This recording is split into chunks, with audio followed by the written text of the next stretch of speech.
they've lived off the government. But no, I think you'll see little blips upward, and maybe they announce on the news it's all propaganda. Well, housing is doing so much better because it didn't go down quite as quickly as last month. Instead of losing 700,000 jobs last month, we lost 500,000 jobs, and you're supposed to feel good. So it's a lot of propaganda. They first want you to be very fearful and get you to go along with what they want to do, and then they turn around and they want to convince you they're doing such a grand job, and they'll tell you everything is wonderful. But there's a limit to how long they can fool the people. You know, if you've been out of work and you don't have enough money to feed your kids, and you listen to this, you just don't buy into this stuff. So I've always argued that the people are generally 10 to 15 years ahead of Congress, whether it has to do with foreign policy or the drug war, or now even on some of these things that they're complaining about now.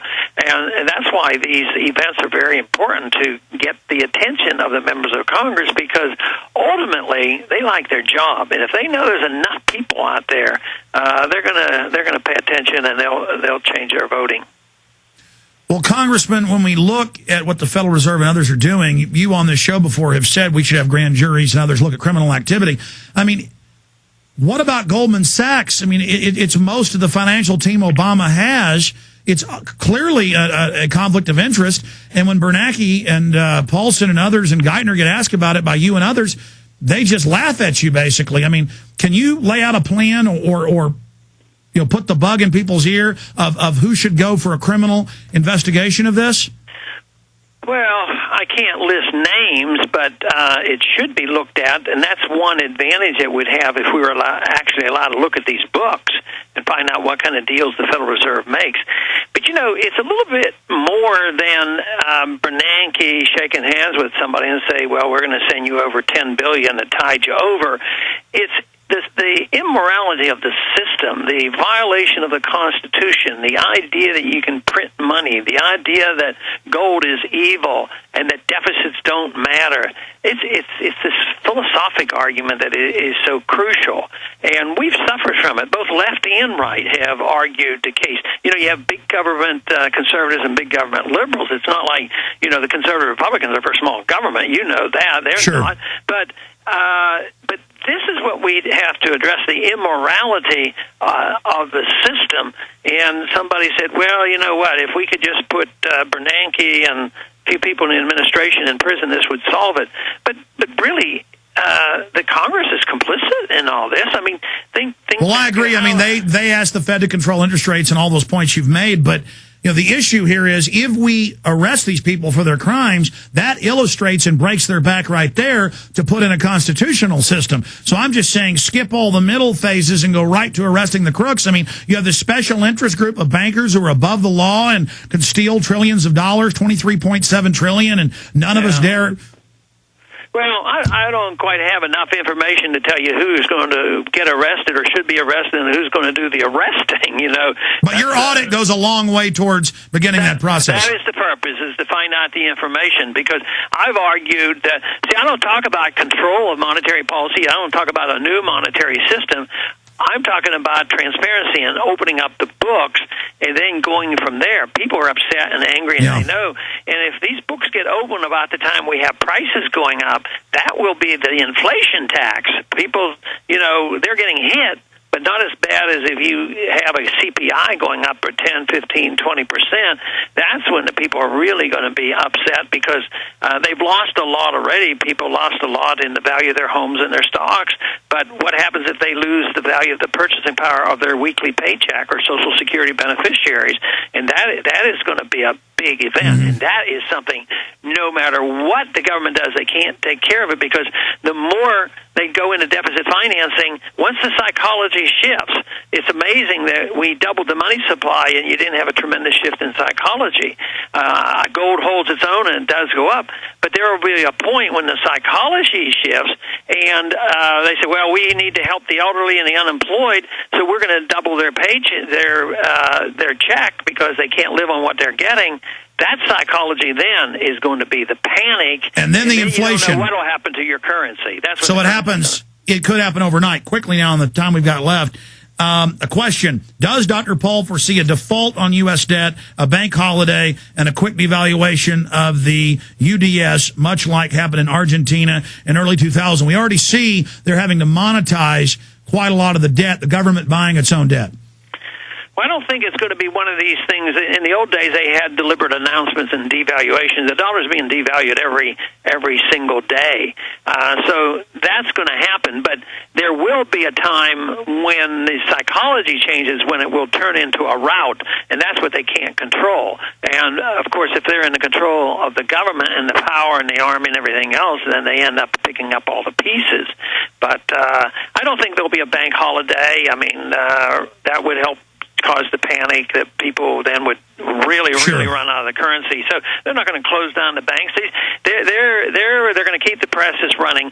They don't default by not paying the bills. They're always going to pay Social Security. They're always going to pay. They default by inflating. They default by. If they can inflate 50%, they've just defaulted on half of the debt, and that's okay, what Congressman, liquidate that.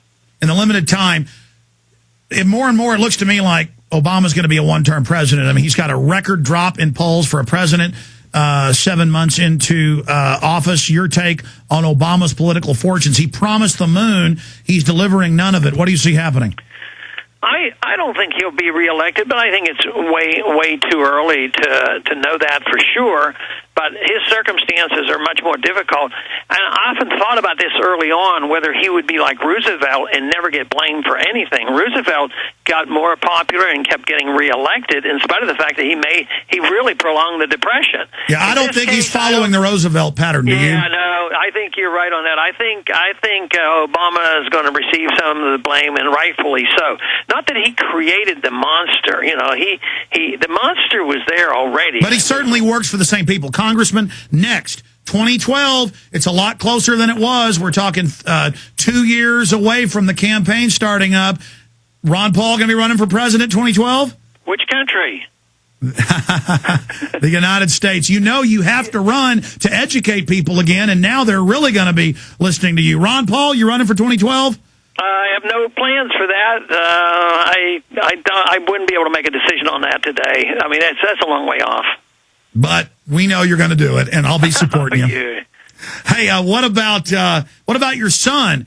Another chip off the old block, medical doctor Rand Paul. Looks like he can win in Kentucky. Looks like he's going to be running. It sure does. He's making some announcements today and tomorrow, so I think it's going to be explicit. His one contention was he didn't want to take on an incumbent, Bunning. Bunning is not the most popular guy, but he did do a pretty good job on the Federal Reserve and some other issues, and he didn't want to run against him. He didn't think it was smart, but Bunning is out, and now the big question is can Rand compete, with Grayson, who's the establishment candidate, and that'll be a test on our supporters around the country, whether or not they'll send them enough money to run a good race. And fire out the Campaign for Liberty, Rand's site. Give us some of the sites, Doctor, we should visit. Well, Campaign for Liberty is our main site, and that's one to go, and I don't know precisely, but I'm sure Rand Paul for the Senate would find you something for his website, but we would welcome any support we can get. Absolutely. We were going to have him back on in the next few days and again next week. And we've got his site up on screen. Also, campaignforliberty.com is up on screen. The barbecue is coming up in Texas. Find out more at Campaign for Liberty on that. In closing... Okay, go ahead.